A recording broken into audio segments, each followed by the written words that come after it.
Some stories linger long after they are told. Tales of the paranormal that defy easy explanation. These are not campfire fables, but accounts rooted in real places and real fear. We delve into some of the most well-known and unsettling paranormal accounts ever recorded. These are stories involving ordinary families thrust into extraordinary terror.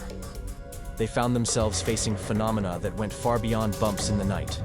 These cases often include terrifying physical manifestations and leave a deep psychological impact on those who endure them.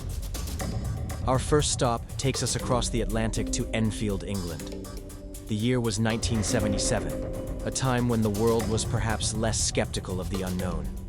This is the story of the Hodgson family, a single mother and her 4 children, whose lives were about to become a living nightmare. It began subtly, with bizarre and frightening events that quickly escalated. Furniture started moving on its own, scraping across floors with no visible force. Objects flew across rooms, sometimes hurled with violent intent. The children, particularly the daughters, felt tormented by a malevolent presence that seemed focused on them. But the most disturbing aspect, the element that truly captured the world's attention, was the apparent possession of the daughter, Janet. Her voice changed, becoming a guttural, deep growl that seemed to emanate from somewhere ancient and dark.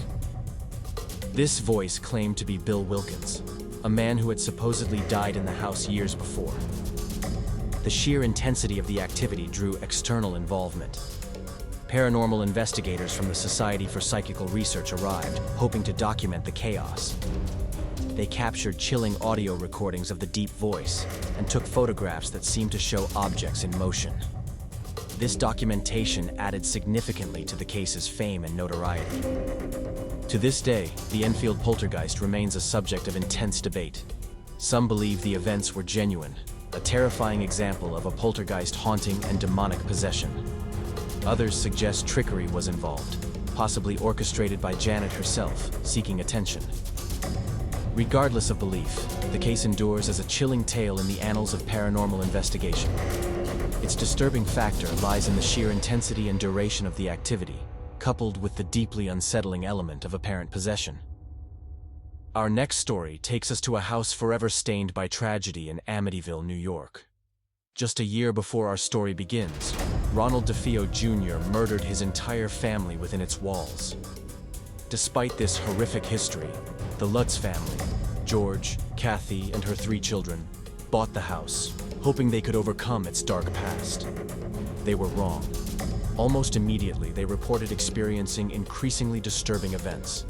They claimed to experience inexplicable cold spots that moved through rooms. Strange, foul odors would suddenly fill the air, only to vanish moments later. A pervasive feeling of being watched settled over them, a constant unseen presence.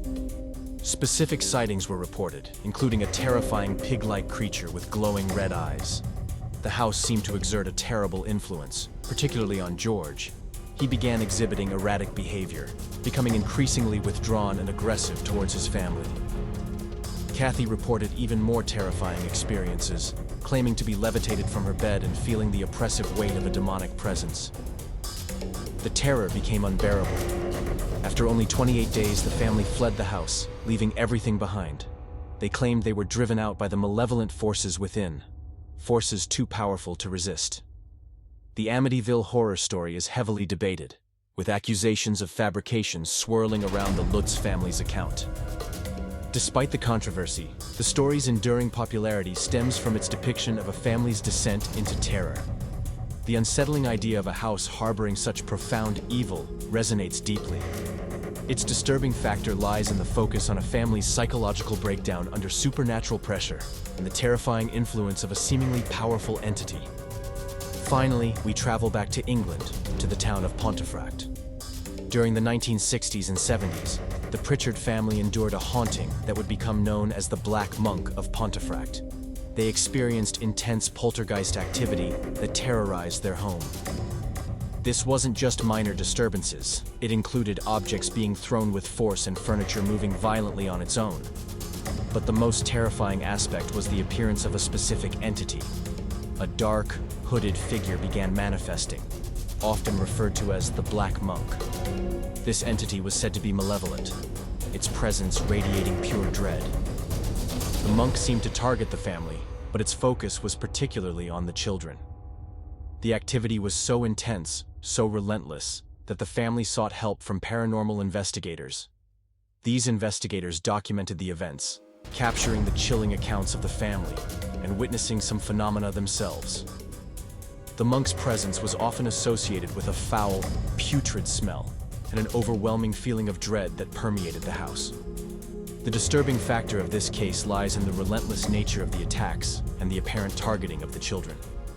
The image of a dark, cloaked figure adds a deeply chilling atmosphere to the story. The Black Monk of Pontefract remains a classic example of a haunting, leaving a lasting impression of a family tormented by a truly terrifying entity.